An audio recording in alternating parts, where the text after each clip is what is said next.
And so again, you're joining me for listening on the path. So I will be your moderator for this session. And I am thrilled that you could join me. All of my contact information is on the screen, as well as my social media handle, which you will find across all the social media platforms. So please follow TAASA across our social media platforms, as well as follow me if you're interested in learning more about men's engagement, including the engagement and support of male identified survivors of sexual violence. So again, for the purposes of our conversation, I do want to share a little bit for the folks who are, not familiar with TAASA, but we are a statewide advocacy organization. We've been around for 40 years. We're celebrating our 40th anniversary this year. So we are really honored to work to address and eliminate sexual violence, both through policy work, trainings like this, prevention work, and support to programs that serve survivors of sexual violence. If you are in Texas, if you are an organization or institution, if you're an individual, a survivor, an advocate, please consider joining TAASA. You can go to our website at taasa.org to learn more about becoming a member, or we're fortunately have Courtney in the house with us. So Courtney, please drop your contact information, or for folks to learn how to become members of TAASA, and Courtney will be happy to help you with that process. But we definitely want to encourage all of you to join us if you haven't joined our organization already. And if you are a member, thank you. And thank you again for being with us this morning. So as we have this conversation, I just want to establish some session guidelines, because they're so important, not just to me, but I think for you as well, I can imagine. So I want you to speak for yourself in your experience. If you are in a leadership role for an organization or institution, and you want to speak on behalf of an organization, feel free to do that, to share your organizational insight or your feedback regarding the questions that we're going to post today in today's session.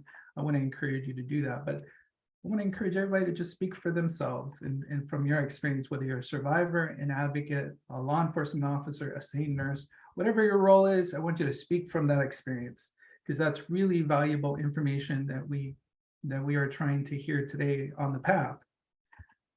Listen for understanding, not for an argument, a retort, or rebuttal. Don't feel like you have to engage in a debate. We just want you to share your truth, and feel safe enough to do that. And so you will have an opportunity to share your thoughts in multiple ways in today's session. But I definitely want to encourage you to listen for understanding. That means that you may not agree with me or TAASA, and that's okay, or with each other, and that's all right. We have different ways of doing this work. What's important is that we are all here and that we are present for today's session, and we are trying to do our best, right? And we want to do better by male survivors, and that's why we are on the path today towards healing. Give unconditional respect to yourself and to others. I would encourage you to do that. We have monitors in the chat, as well as victim advocates if you need any additional support. But if you notice anything that feels inappropriate or problematic, please notify our staff in the chat. You can private message them if you want to communicate with them directly, but please let them know. We want to make sure that everybody feels safe and comfortable in today's session. And we do want to ensure that everyone, especially our survivors who are in the room with us today, feel safe and comfortable participating. Take care of yourself. That means you have the right to pass. You have the right to leave the room. You can take a break if you need to. Like, you don't have to stay for today's session. If you need a break to take care of work, or to take care of your personal needs, or to talk to somebody. Again, our advocates are available for you throughout the day if you need to speak with somebody. But please, please, please take care of yourself. You can just listen. You don't have to participate in today's session. Get what you need and be sensitive to others. So if you take a lot of space, you have a lot to say, take a step back. And if you don't tend to engage in the chat, which we're asking, that is the place where we're asking folks to engage with us today, because there are almost 200 people in this room, which is absolutely amazing. We ask that you stay muted, and we ask that you engage with us through the chat. And so I will be monitoring that throughout, but you will have an opportunity to share your thoughts directly with TAASA. We will be capturing those in some really unique ways today. And we will be using, again, that data, that information to inform our work moving forward. So know that your thoughts, your opinions, your ideas are really valuable and important to us here at TAASA. All right. So these are our session guidelines. I hope that you will practice them in today's session. And again, I want to thank you so much for being with me this morning. Oh. So if you haven't already, I want to encourage you to share in the chat, share your name, your title, your organization, and what brought you today's workshop. So when you saw today's workshop and you read that description and you heard that Emiliano was going to be moderating it, why did you want to come to today's session? If you could share some of that in the chat, I'll call some of those things out. I'm glad to see Brad in here. Thank you so much, Brad.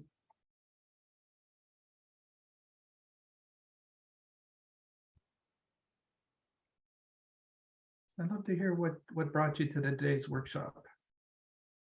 Why this particular workshop? Because you did have a choice, right? That's what's so unique about our virtual summit, is that you have an opportunity to attend sessions throughout the day. Anybody want to share why they're here today? Oh, look at all, it's just pouring in now. Here for learning more about male survivors. Thank you, Patty. About support groups. Angela, learn strategies and approaches to better serve male victims using best practices. Thank you.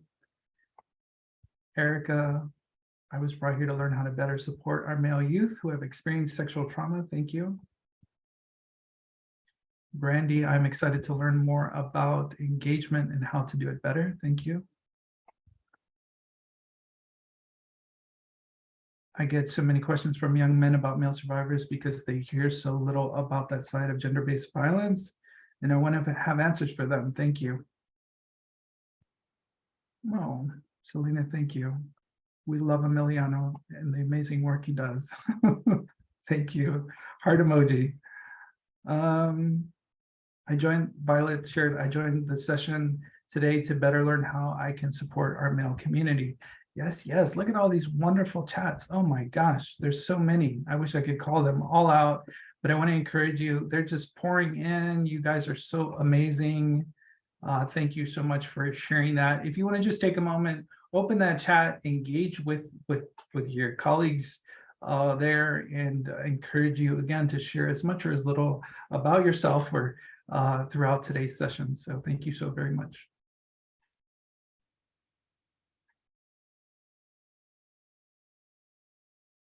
All right, so as we get started here, this is really important for our male identified survivors that are with us today.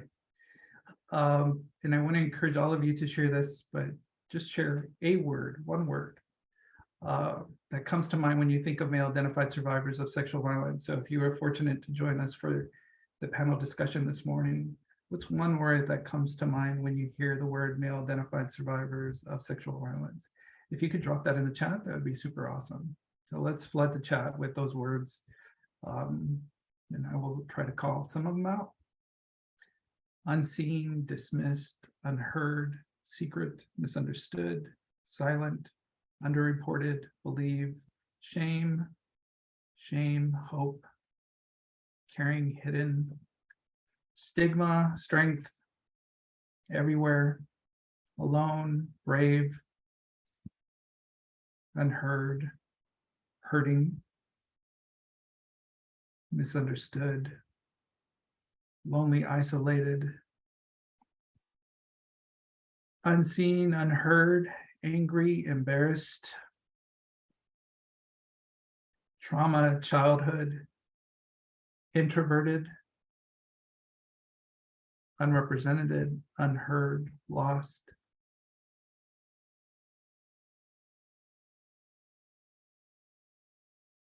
cycle, confused, isolated, unsupported, scared, silent pain.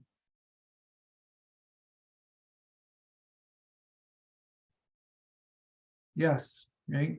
All of the things ignored. I just want you to take a moment just to scroll. There's so many, there's almost 200 people in here. So I just want to take a moment to thank you for sharing those words. And just take a moment just to reflect on them, right? Just make a note of those words that stick out to you if you're taking notes or if you're sharing on social media. I think it's important for us to understand all of those are real, right? All these words that come to mind. Strong. Thank you, Brad. Yeah, strong. I think the male identified survivors on our panel this morning are very strong. They are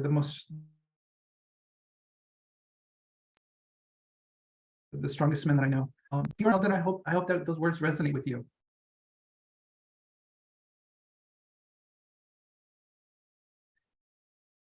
Valiente, right? Courageous, right? That's what valiente means. Beautiful, beautiful words. So if you are a male survivor in this room right now, I hope you see those words and you feel them. Or if you know a male survivor, imagine that these words really define who those men are and who those boys are as well. So I just want you to make a note of that. Thank you, Debbie. And I apologize. I have to remember, and I just want to call this out because it's so important. Everyone has access to the live transcription. It's not perfect. And so if you did, it's there. Thank you, Debbie. So yeah, please continue to share those words that come to mind. They're so important. We're capturing all of this information that you're sharing in the chat. And again, it will help to inform all of our work moving forward. So thank you.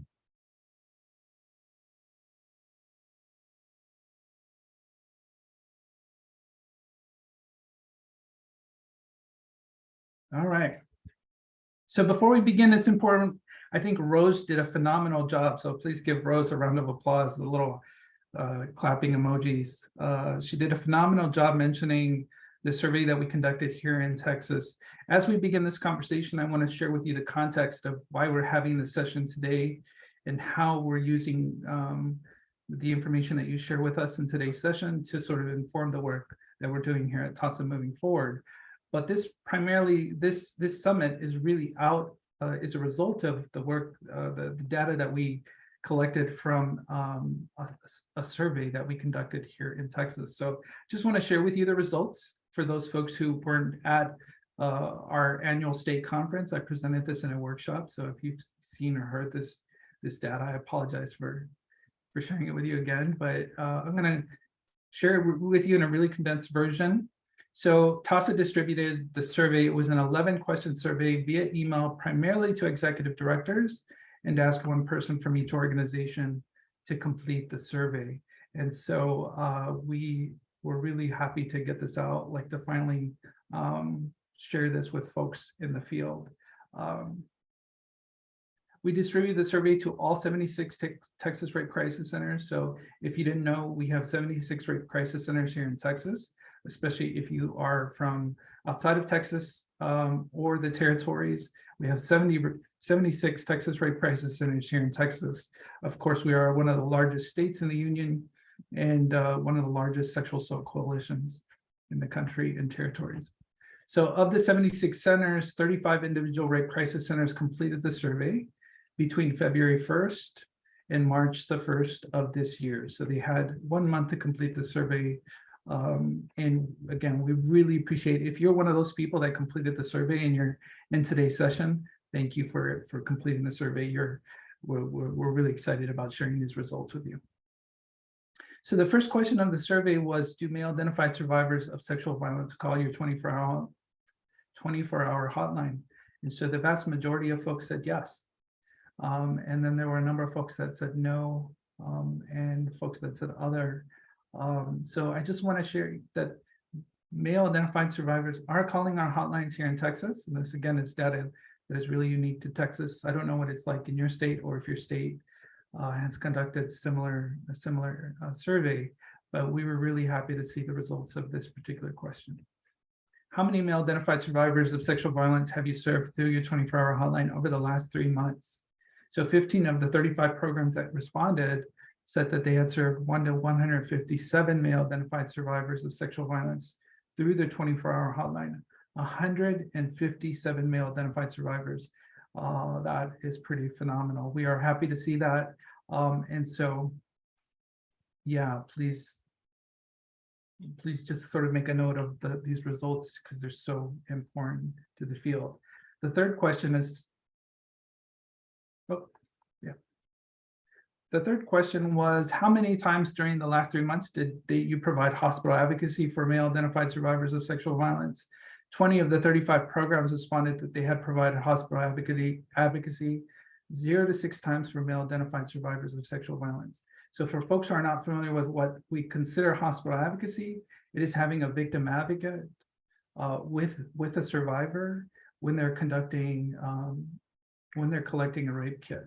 And so survivors here in Texas have that right to have a victim advocate present and with them throughout that process. And so we were asking specifically whether organizations, our Texas Rape Crisis Centers, were providing that service, whether volunteers or actual staff of their organizations are able to provide that. So 0 to 6 times, that's important to acknowledge. Do you provide emergency housing, shelter, transitional housing for male identified survivors of sexual violence?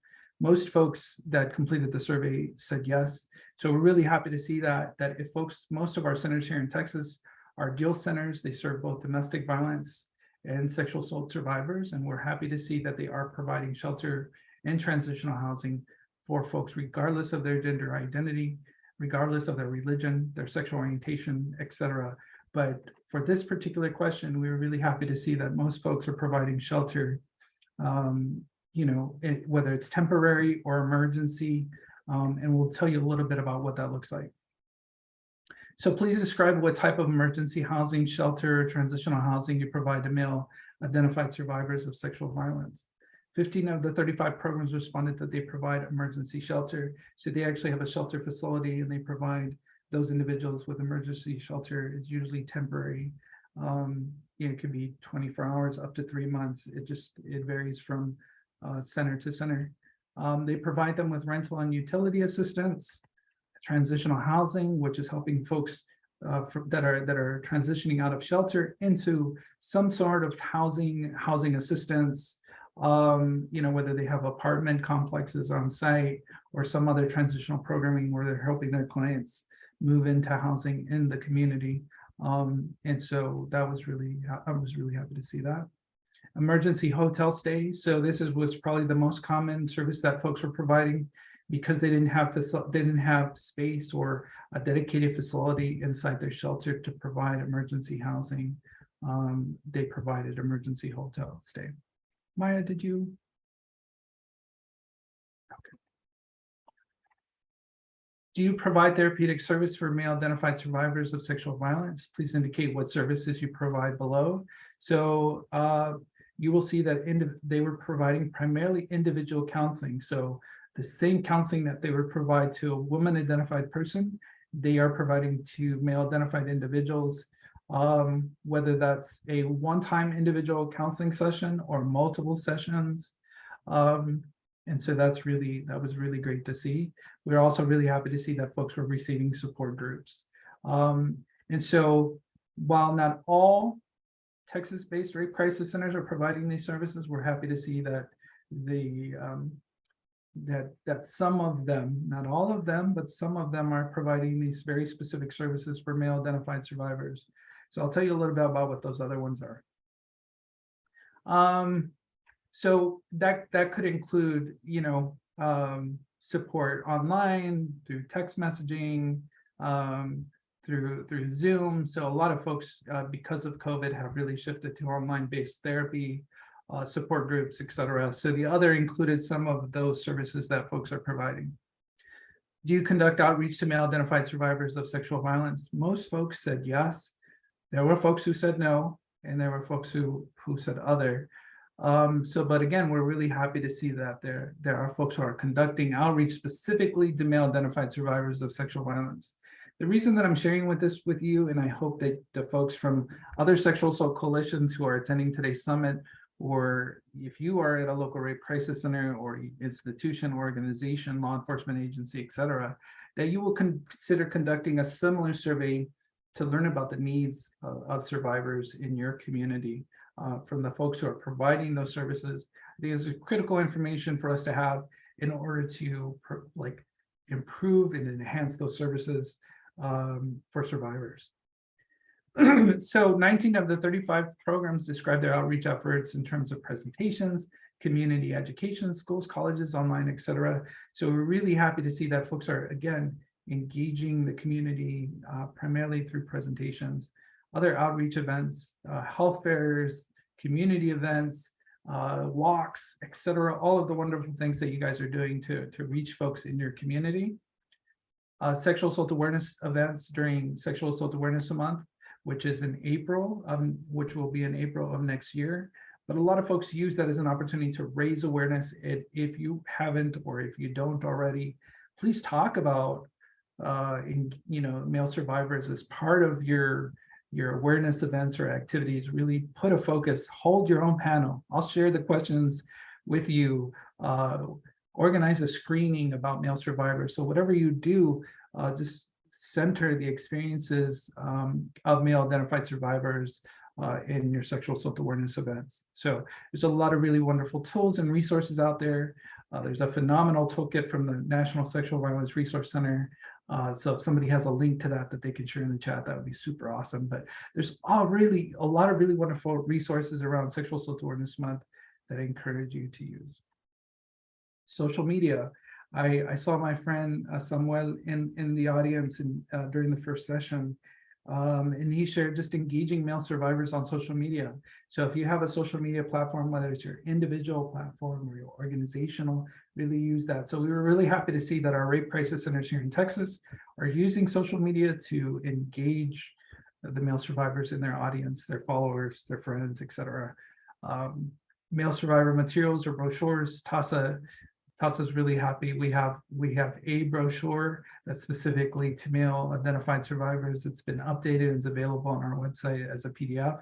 So feel free to use that to model it. But we're happy to see that both rape crisis centers were using that or have created their own materials that are specifically about the experiences of male identified survivors. Now, before you share that information, just something to consider is asking a male survivor what they think. Is that helpful? Does it have the right information, right? Before we share or distribute those kinds of materials. So that's the materials that we create here at TAASA have been really informed. And this one in particular, we went through a process of really reviewing and ensuring that male survivors felt like the information was adequate and supportive. And so it's available both in English and Spanish right now here at TAASA. So please check that out. But we're happy to see organizations doing the same thing. Do you conduct community education on male identified survivors? So the answer was yes, most folks are doing that. So 18 of 35 programs describe their community education efforts as, like I said, presentations, trainings to communities, schools, colleges, online, et cetera. Men's groups, they're specifically targeting groups of men, teams of men, coaches, whatever, if it's a social club, if it's a athletic team, et cetera, folks are talking to those groups of men. And then of course through their website and blog. So we're happy to see that. So a lot of really wonderful community education happening in their community. I just want you to take a moment to also reflect on what you and your organization is doing to engage the men in your community. So are you engaging all men, right? Especially if you think about your population that you serve, or the community that you live in. Are you speaking to all those male identified folks? Are folks who are missing? And again, when we talk about male identified folks, we're talking about anyone who identifies with masculinity in any way. So I just want to be really clear about our language. We talked about that during the first session, but I just want us to keep that in mind as we're thinking about this type of community education. Are we including all the different types of men in our communities? And then, of course, resource fairs. A lot of folks really love doing that. I've done my share of resource fairs before I came to TAASA as a victim advocate and outreach worker and educator. So I'm sure a lot of folks in this room have done the same type of work, or who learned about TAASA or learned about your organization at resource fairs. So keep up the great work. And then, of course, our volunteer advocate training. A lot of folks are doing really intensive volunteer advocate training. Folks are required to go through, 20 to 40 hours of training here in Texas. And so they're getting a lot of really wonderful, important information about male identified survivors. As part of that training, we want to continue to see that kind of training be part of mainstream volunteer advocate training. So something to consider if your organization take a look at what you're talking about and how you can talk about it a little bit more. What information do you need to provide that's missing from your advocate training? So now we are going to transition. So that's the report.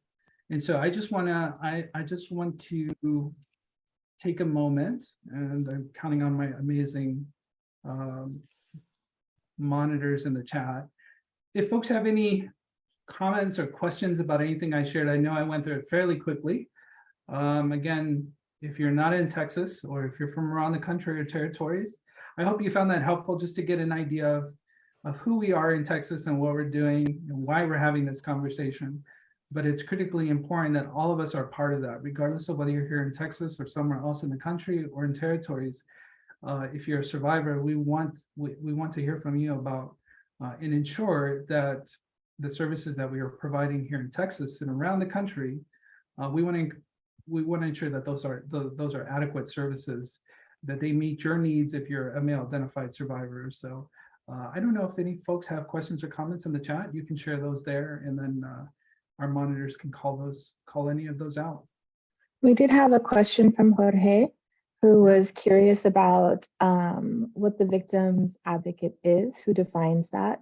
And if it's a right, that means it's been codified in statute, and in Texas, that likely means that someone identified by the criminal justice apparatus, like a DA, will push for prosecution.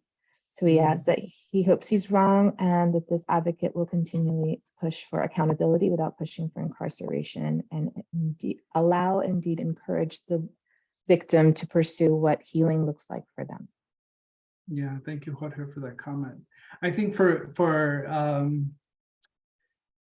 just to respond to your question, specifically for Texas, any survivor, regardless of their gender identity or their age, sexual orientation, or any other identity, they do have a right to have a victim advocate. Usually that individual is from a local rape crisis center. So when the statute is referring to a victim advocate, it's primarily from the Texas Rape Crisis Center, so it's removed from law enforcement. Now, there are folks in the room, and there are folks who are advocates who work with law enforcement advocates, but those are not the folks that are in the room with the survivor. It's usually a volunteer. It could be a man or a woman identified person, but they're usually from the Rape Crisis Center, and it's really based on the request of the survivor. So the survivor gets to decide whether they want to have somebody with them. The Rape Crisis Center then will provide that person immediately, will send that person to the hospital to be with the survivor. And again, that's a right, that's a victim right of all survivors here in Texas. Now, whether the survivor takes advantage of that or not is up to them. But rape crisis centers can provide that services 24 hours a day, 7 days a week. And so it is difficult, especially in rural areas where there is not a local rape crisis center. So it can take, it can be challenging. That can be a significant barrier. But it's usually a victim advocate, a trained victim advocate, someone who has completed their 20 to 40 hour training. So an individual like me or you that is wanting to support the survivor, and it's just be with them to provide them with information in terms of what their rights are, what the process is for collecting the rape kit. And this is specifically aligned to the collection of a rape kit. Now, again, survivors here in Texas get to decide whether they want to, that will be collected, but they get to choose how the rape kit is used by the criminal justice, whether they want to pursue prosecution, whether they want to report that individual, etc. So again, Now that only applies to adults. It does not apply to children because we are in Texas. If a child experience any form of abuse, then that has to be reported to CPS, and there will be an investigation of that. So that would be the only time that an individual wouldn't be able to choose. Yeah, so I hope that answers your question, Jorge. And if there are any folks in TAASA's policy team that could elaborate or provide any additional information about our policy here in Texas, that would be super helpful. So, you know, if you're curious about what that policy looks like or work around that particular policy, please reach out to me and I will connect you to folks in our policy team that can provide you with a little bit of information, especially if that's something you and your state are advocating for or, you know, would like to advocate for to see in your state. So any other questions or comments, Maya?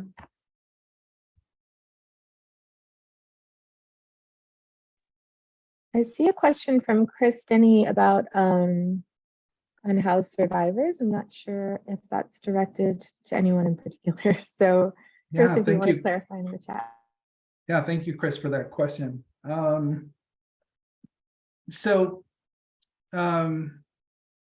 yes, now the you know, just like anywhere else in the country and territory, there's a significant unhoused population of folks, and they too have rights and access to the same services that we all do. Again, regardless of your age, your gender identity, your socioeconomic status, your sexual orientation, your immigration status, regardless of any of those issues, you have a right to these services. That's critically important. You know, there is guidance in terms of policy that is attached to funding for Texas Rape Crisis Centers, that they provide services to anyone who needs them. And so, you know, that's really the broader part of our work is advocating and ensuring that any Texan has access to service to these services, regardless of their situation or the economic status. And so, yes, even if an individual is unhoused, undocumented, etc., they still have a right to access information.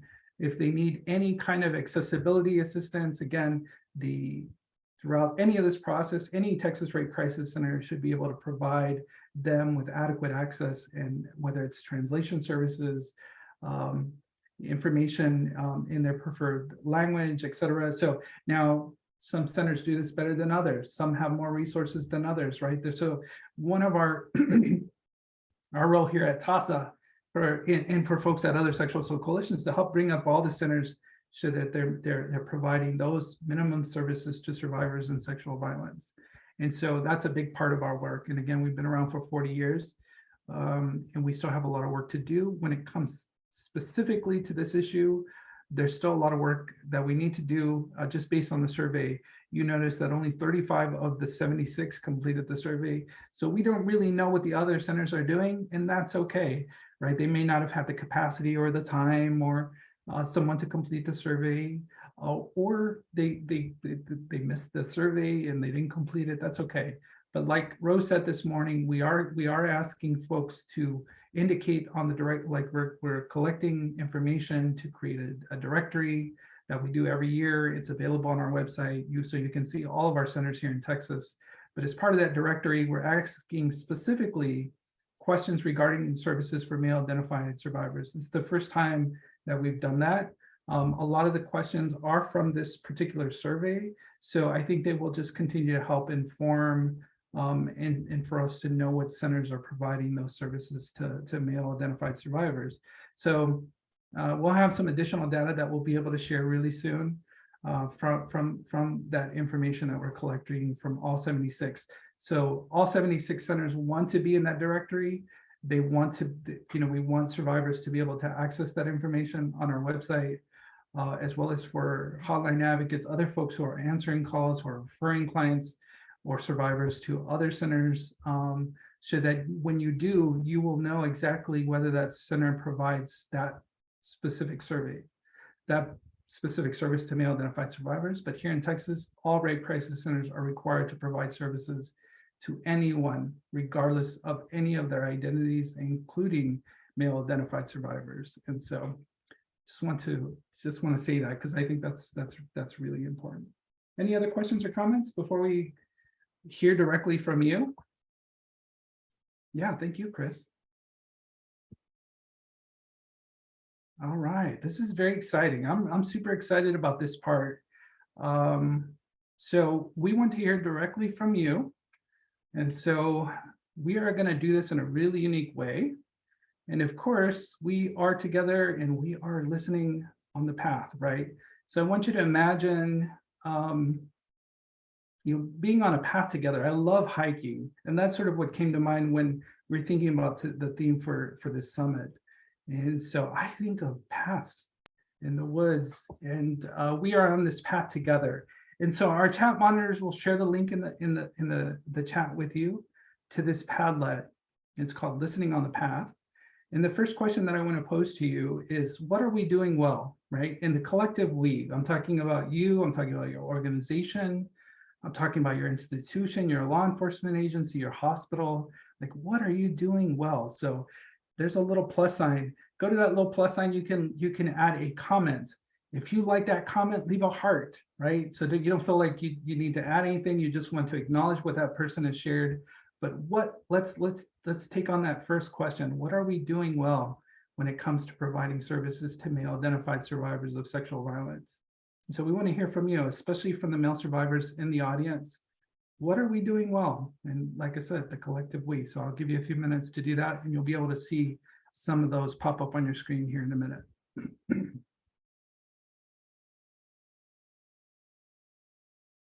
It looks like there's about 6 or 7 of you in here. There are almost 200 people in this workshop. So get on that Padlet, because this is where we're collecting that information from you. We want to hear from you. Listening, willing to change with new info and data. Yeah. We're finally having more public discussions regarding male survivors. We're normalizing experiences, educating the community, listening, willing to change. I see a lot of you are getting ahead of yourself, so that's okay. Just take a moment to look at what people are sharing in this. You'll see it pop down. Programs that help me immensely as a volunteer advocate for survivors. Look at y'all just getting ahead of yourself. That's okay. I like it. I'm happy to see it. We're doing this together. Just make a note. We're walking on this path. We're listening to each other. We're listening to survivors. We're listening to advocates. We're listening to law enforcement officers. We're listening to folks within the criminal justice system. What are we doing well? Providing individualized care. Recognizing that services will look different from women survivors. Yes. We are being more inclusive with our language and trainings. Thank you. That's wonderful. Relationships with local ERs to call in an advocate for anyone that presents for sexual assault. Thank you. We're sorry it took so long, but we are ready. Thank you for that. Like, transparency when it comes to providing services is so important. So I appreciate you saying that. Working towards ending the stigma. It's slow, but we're working on it. Again, this is completely anonymous. So I won't know who said what or what you said. So I should have said that from the jump, but talking about men being survivors of sexual assault during our training, extending empathy. Oh, that is so beautiful. Like, I want to heart it, because that's just wonderful. Yeah, extending empathy. What does that look like? How do we do that programmatically? More inclusive language, that's so important. I noticed that Michael Munson from Forge, my friend and colleague, is here.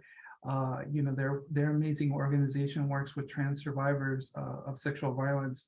And so, if you are looking for resources, trying to figure out how to engage the broader trans community and folks who are non-binary, like, again, when we talk about male identify, we're including those folks who might be non-binary but identify with some form of masculinity, whether it's at the time or later on in their life. So I think expanding the language that we're using is so important. Look at all you wonderful people. You're just doing it. All right. So I'm sure you saw the next question. How are we getting in the way of healing for male identified survivors of sexual violence? Funding and flexibility, not including male survivors in advertising, allowing stigmas and gender biases to affect our ability to speak up and to speak on the normalcy of men being survivors,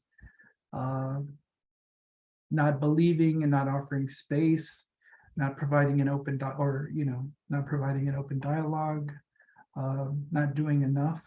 So again, you can also comment on those individual comments. So if you agree with them, if you want to heart their comment, again, I want to encourage you to continue sharing. If you have any additional thoughts, you can always go back. You can always go forward. Yeah, so please continue to share your comments there, not including men and women-oriented mission statements. That's a really interesting, I appreciate that. One of the things that we are noticing here in Texas, most of our centers have been around for 40 to 50 years. Some of them, all of them were founded by women. And so most of those organizations had women in the title.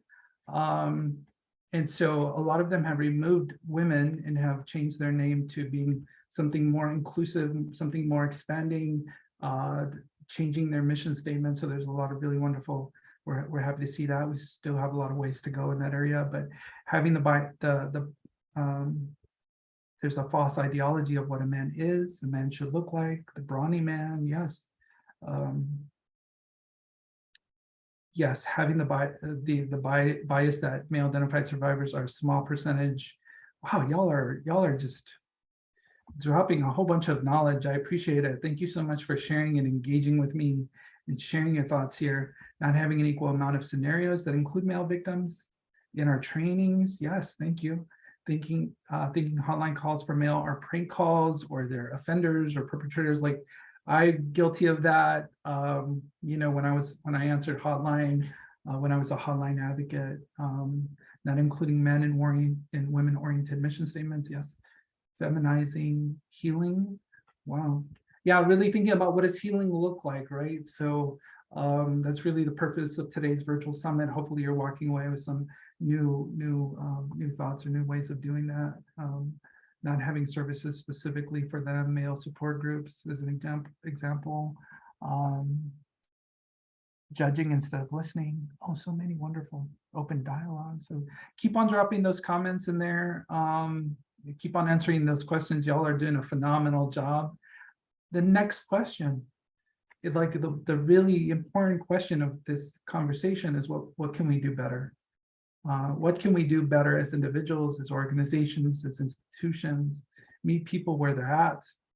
We can raise more awareness about male sexual violence, provide more specific resources, continue these conversations, continue to talk to men and women about male sexual violence, work harder to find male identified advocates, staff. Yeah, like let's be thoughtful and inclusive of all kinds of identities and all kinds of people in terms of our volunteer trainings, our staff that we have at our organization, so that when a survivor, to the question that we posed to the survivor panel, what do they prefer? They can say that, and there's a survivor available to support them.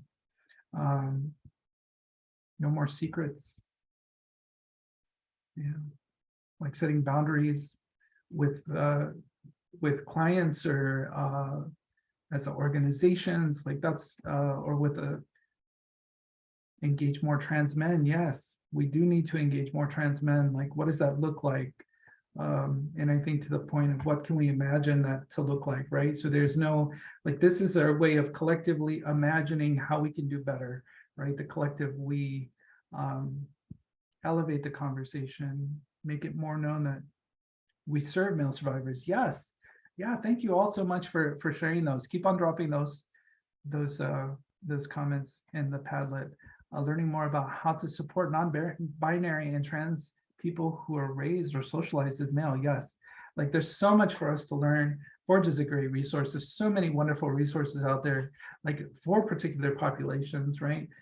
Invite those people, listen to those folks who are serving those communities, and invite them to share their insight, their experience, their expertise, right? That requires funding, all of these things. I haven't seen any of that in here.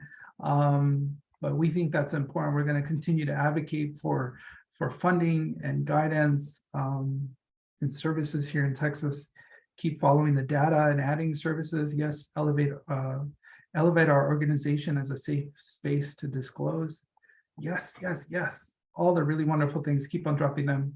Letting women shelter clients know that men are in the program or going through the similar situation as them. Yeah, so these are all critical questions that organizations need to think of. I encourage you to make note of these things yourself. We will, of course, share this data. This will help to inform our training and technical assistance moving forward, as well as some additional guidance documents. And so what you have there is what we are thinking of what this guidance document could look like. It's really a section, a chapter, we're not sure what to call it yet, but we wanted to share the draft of our first sort of like thinking specifically about what came out of the survey and what we need to address here in Texas. You all have a copy there of enhancing support groups for male survivors of sexual violence. If you haven't already, take a look at it, share your feedback with me, share your thoughts with me about how we can improve that guidance document. It will really help us inform and to improve and to really think about what that looks like. Is it a toolkit? Is it a document? Is it like, what is that? What do folks need? So if you're a victim advocate, if you are working with survivors, or if you're a survivor yourself, does it speak to you? And so we want to hear directly from you. Make our agencies more available, have someone on staff who knows the specific nuances involved with working with male survivors. Yeah, a lot of really wonderful stuff. There's a couple comments in the guide. We have made our support groups more inclusive. Example, learning coping skills. Oh, that's really wonderful, where it can open up attendance to both male and female, needing to have diversity in staff and diversity in staff experience and perspective. Yes, thank you. I want to hear what your thoughts are about the content of the document. So again, if you need a moment to read it, there's some pages there. We're sharing it with you as a draft. And so you can take a look at it and share that feedback here or share that feedback later. We want to hear your thoughts about what that looks like and what we can do better here at TAASA in terms of ensuring that the guidance documents that we create, or the, like I said, toolkit, or all those things. So if you have specific ideas of what that could look like, drop them there under that question. What specific feedback do you have about the draft of enhancing support group services of sexual violence? Any other questions or comments that I see folks are still going through and asking, like dropping questions and comments throughout? Feel free to do that. Y'all are amazing. Having an open mind to male survivors from the first question. Not having resources specifically intended for male identified survivors. Emiliano. Yes, please. Question from the chat and in general overall. Will the information from the Padlet be shared, as well as the survey information that you provided, as well as the PowerPoint? Folks want your info. I love that. Yeah, so the survey results are in the PowerPoint. I'm happy to share that with folks. The Padlet, this is my first time using it, just for the sake of transparency. I should be able, we should be able to, we're going to be able to archive and to save all the data that we're collecting on the Padlet. I'd love to figure out how we can share it out. So I will work on that, and I will definitely let folks know. So if you are like, I don't know, we'll be in part of the, I don't know if there's enough time to sort the data, to organize it, to put it into a document before the 12th. But if you are really interested in the data that we're collecting in the Padlet, let me know so that I can follow up with you directly, and then I'll follow up with everyone who's registered for the virtual summit. So we do want to be able to share out what we're collecting, not just for ourselves, right? We're not the keepers of all the knowledge and all the things. So we definitely want to share that with the field and share that with folks who are attending. I just don't know how yet. So definitely reach out to me, and we'll definitely make that happen. So one of the questions in the Padlet under this, do you have a group facilitator toolkit? No. And actually there is no, TAASA has not created a specific curriculum related to support groups for male survivors. So our centers are using all types of content. They're creating their own content sometimes. So if there are folks in the audience who are using a particular curriculum, or who have developed their own curriculum, or they're doing support groups that are peer-based, like there are a lot of different models out there, and some are clinical and more, like I said, are peer-based. So if you have any insight or any thoughts about how to create that, we wanted to provide guidance that was so broad enough that anyone could take the document and create whatever was responsive to the male identified survivors in their community, considering culture, language, the audience. It could be for a particular group of young men. It could be for a particular group of men from a particular faith. It could be like we just wanted to create a guidance document that could be applicable to anybody who picked it up. Of course, the National Sexual Violence Resource Center, I do want to mention this because they've developed a really wonderful toolkit that I'm a part of and that I helped to contribute to, that we helped to contribute here at TAASA. It includes podcasts as well as some guidance documents, some additional resources. So the National Sexual Violence Resource Center, I mentioned them during the first session, talking about their Sexual Assault Awareness Month kit. They've created an amazing toolkits on male identified survivors. And so if somebody wants to Google it and drop that link in the chat, that would be super awesome. So folks kind of have a sense of what we are trying to create here in Texas. Of course, this is really intended for our Texas Rape Crisis Centers. We want it to be informed by folks from the broader field, experts like yourself, survivors, advocates, law enforcement, et cetera. And so our intention is to be able to share that and for it to be a model of what other programs, other sexual assault coalitions could share with their member organizations. So uplifting and acknowledging LGBTQ survivors plus survivors. Thank you for saying that. If we can do better, if we can call those things out better, please tell us, let us know. Somebody shared, we have made our support groups more inclusive. Oh, I already mentioned that comment. Any other questions or comments that I'm missing, that I've missed, or that for our monitors or for other staff in here, that stood out to you?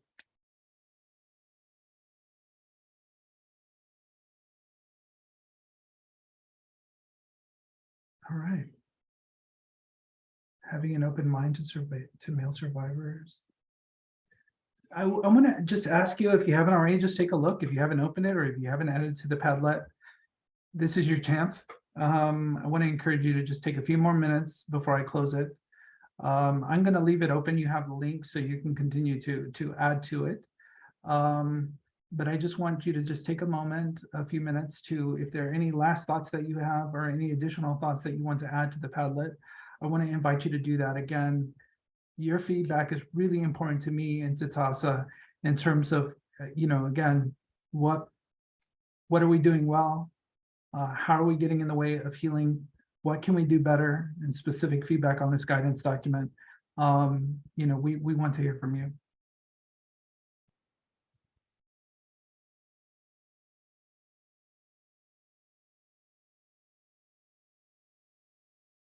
I don't see anybody in the Padlet anymore, so I can see that on the screen. So if you are done, you have the link, so feel free as we keep on talking. I have one more, like a couple more questions for you. And yeah, any questions or comments from folks about this process? Like, even if you have thoughts about this or are curious about it, my colleagues on the prevention team use different tools to collect people's thoughts or their ideas. And of course, I am very fortunate to be married to my partner who is a educator and who uses Padlets all the time and helped me with this one. And shout out to her for helping me create this Padlet. And but it's just a great tool. I want to encourage y'all to use it. All right. All right, so I'm going to share a little poll with you, unless there's any questions or comments from the audience. There is one comment about someone who presented a couple of years ago at our statewide conference about mixed gender groups. And I think if you can remember any information about that, that'd be great. And if we could invite that person to present in a platform like this. Yeah. Also want to thank Jen for dropping in that toolkit from the National Sexual Violence Resource Center. Thank you so much for doing that. Really appreciate it. That's a really great question. I don't know if that content lives out in the TAASA universe in terms of like if there's a recording or notes. I don't know if it was I'm assuming it was done at the state conference. So we could always go back and look like who did that session and share that out. 'Cause of course we keep those records of who presented at the conference on what topics. But I think you're posing a really important question. You know, there are folks who have in the room who probably have experience of doing both, of doing gendered groups and doing mixed gender groups. I think to the survivors that spoke, I would really listen to them. I would ask the survivors in your community. We really encourage and have worked with rape crisis centers to conduct their own survey of current clients or former clients, just to determine what services that they provided work, what they could improve, what they can do better, without sort of being open to that feedback from clients. Yeah, I think it poses interesting challenges, really interesting issues if you have folks who are non-binary, who are looking for support or want to be a part of a support group. I would always, you know, listen to the survivor in terms of what they need and how do you build that around their particular needs or their collective needs. So I think that's really important, because I don't think there's really one way about support groups. And so again, we wanted to create guidance that would help people to think really critically and to think openly about what that looked like. Again, it doesn't have to be therapeutic. It could be psychoeducational. It could be peer-based group. So it doesn't need to be facilitated by a clinician. It doesn't need to be curriculum-based. It could be really, we could train a small core group of survivors. Men Healing is exploring, as an example, I don't know if Men Healing's in the house, but Men Healing is exploring this particular model of peer facilitated groups with male identified survivors. And that's really the only requirement, that if you identify with masculinity in any way, and these are groups for adults, right? These are groups for adults. So again, I think we want to think critically about what does that look like? But I think we should always ask survivors what they need and be open to their critique, right? I think that's extremely valuable. If we want to improve, if I want to improve, you know, and I'm sure, and I failed to mention this during our first session, but I'm gonna mention it here, and I'm gonna count on our monitors for dropping the link, and hopefully you completed the survey from the first. Your feedback is important to me. I want you to be honest with me, and that's an anonymous survey. I want you to tell me what I could have done better. This was boring, I left. Well, that's okay, right? But I wanna hear from you, because I want to improve as a moderator, as a facilitator, as a presenter. That's really key. And so thank you to our monitors, our chat monitors, for dropping that in there. But yeah, ask, you know, conduct your survey. If you need assistance, you need help thinking about that. Of course, I work primarily for our rape crisis centers here in Texas, but I also provide a lot of training and technical assistance to organizations outside of Texas and the territories. So if I can help you think about any of these issues, I want to encourage you to reach out to me. And if there is a colleague or a sexual assault coalition in your state that can provide you with that training or technical assistance, I'll refer you to them. But yeah, just something to keep in mind. Any other questions or comments that I missed?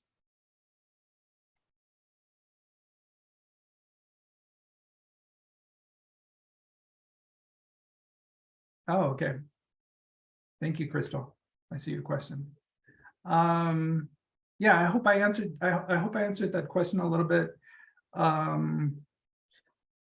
We have If another you need me to question. elaborate, Crystal, or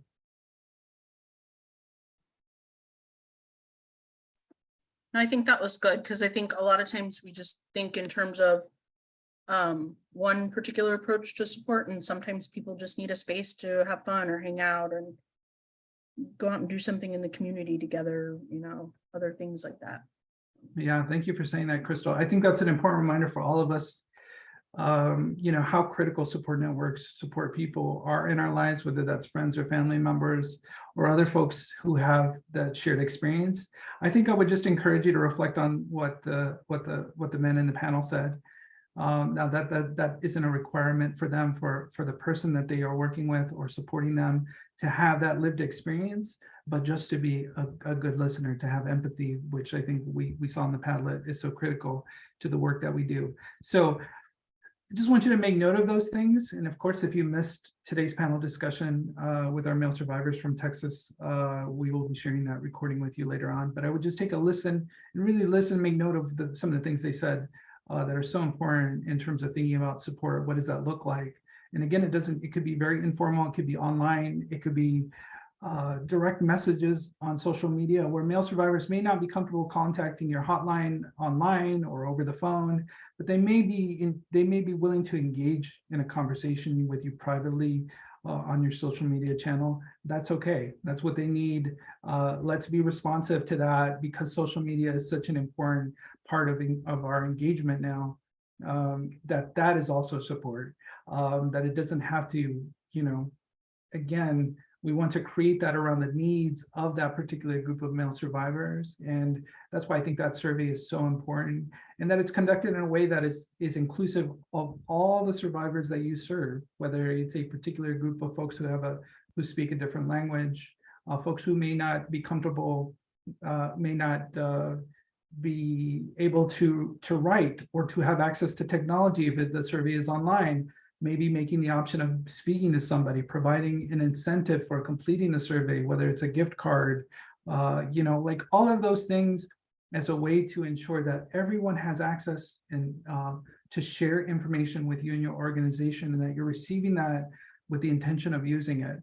Like we are over surveyed, like collectively. I'm guilty of it, and this is a lot of information we're asking you to share today, and I appreciate that. So I want you to keep that in mind in terms of what that looks like. And if anyone from the TAASA team has any thoughts or any feedback, because we have some really amazing experts in the room with us today from TAASA, feel free to chime in if you want to add anything to what I've said.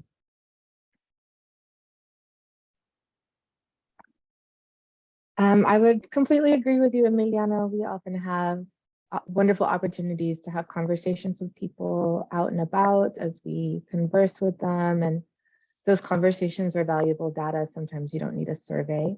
You also don't need a survey for things that you already know the answer to. And if I think, one of the big challenges is when not a lot is happening, right? And getting people to admit that not a lot is happening.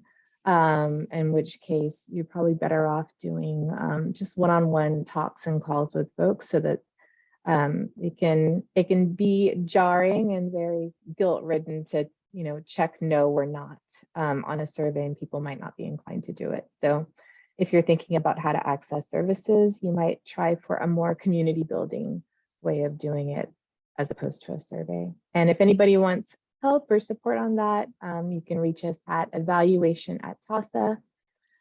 We're the learning and evaluation team, so thinking about how we ask questions is our jam. So please feel free to reach out to us. Thank you so much for saying that, Maya. I really appreciate you. Really appreciate the services that you provide to our members and our organization, so and to us here at TAASA. So thank you for sharing that your expertise with us. Yeah, there's so much richness. There's almost 200 people in here. It's amazing. But if this is your jam too, if this is what you like to think about and talk about, drop your contact information in the chat, right? Like, we want to be a resource for each other.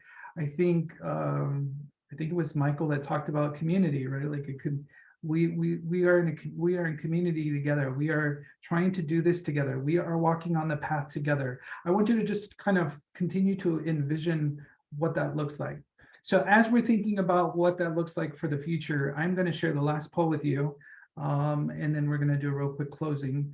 But I'm going to share a poll with you, and this is to help us here at TAASA to really think about what that looks like moving forward. What are you most interested in terms of training and technical assistance based on the survey results?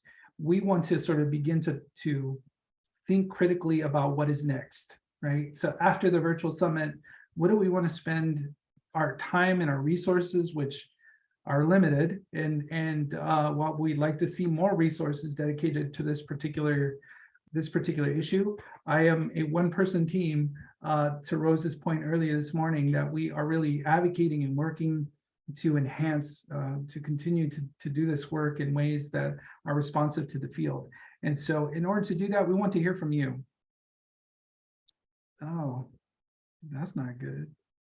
Why did it do that? It's telling me that my poll, you are logged in from another device. Your polling session is inactive. That's not nice. I'll Zoom, try to see if I can launch it. can you launch it?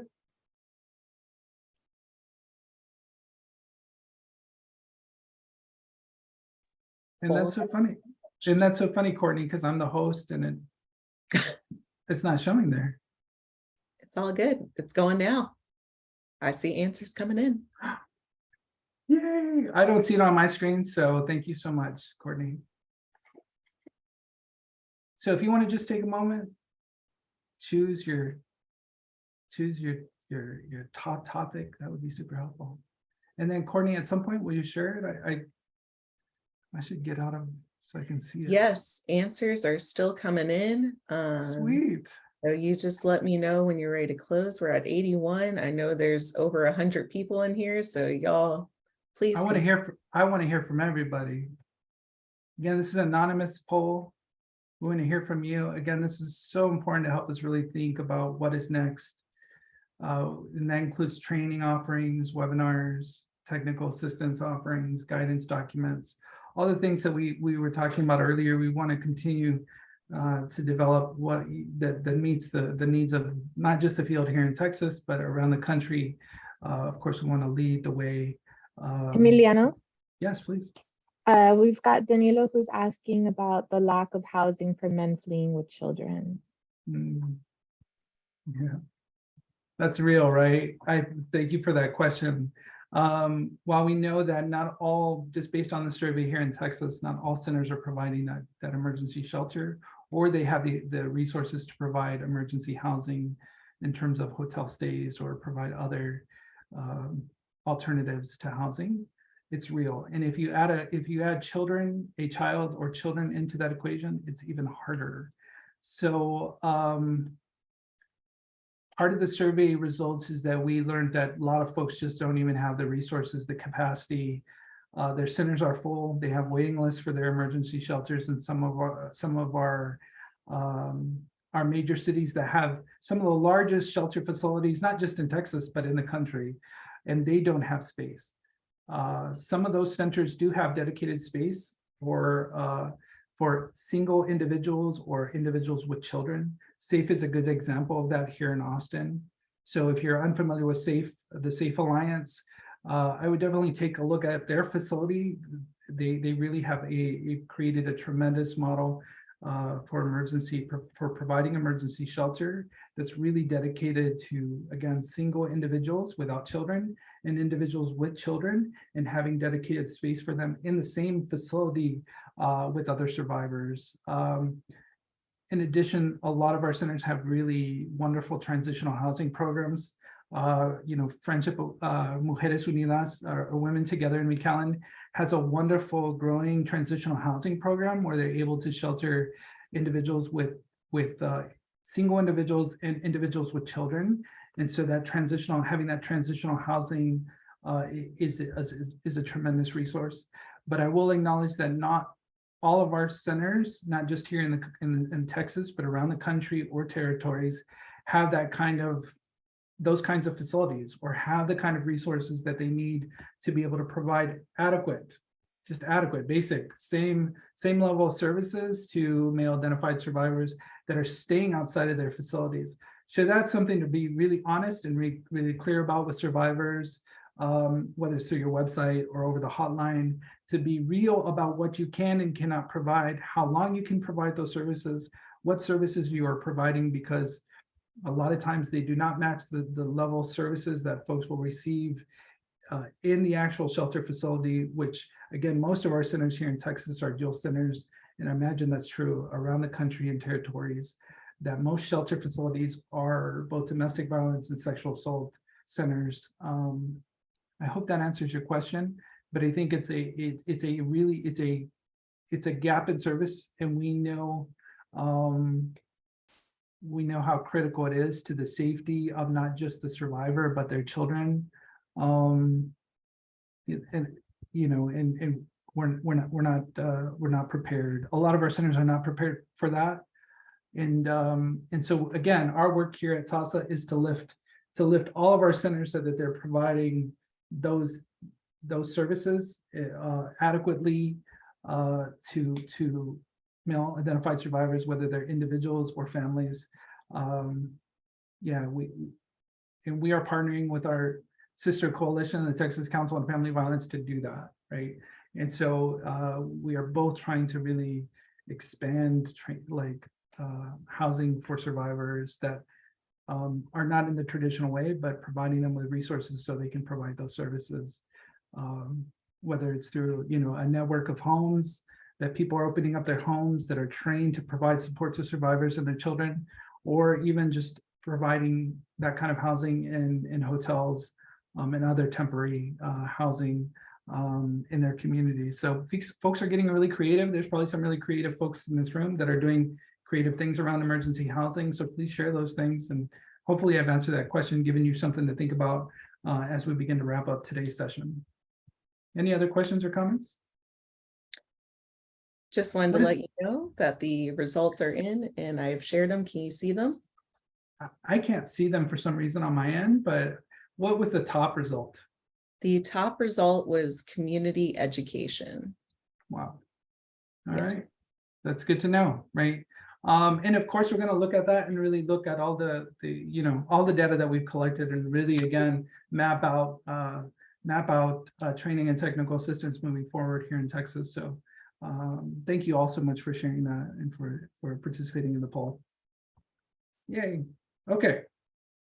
So as we are wrapping up, just like we did in the first session, while the panel shared a word of hope with male identified survivors of sexual violence that were tuning in to the panel discussion, I want to invite you to share a word of hope. So regardless of what your role is, I want you to just take a moment in the chat and to share a word of hope. It could be a phrase, it could be a word. And I want, if you are a male identified survivor in the room, I just want you to take a moment and just let these words flood over you. And I want to encourage you to share them. We will incorporate both the opening question and the closing question in these guidance documents. And but we want to hear from you a word of hope.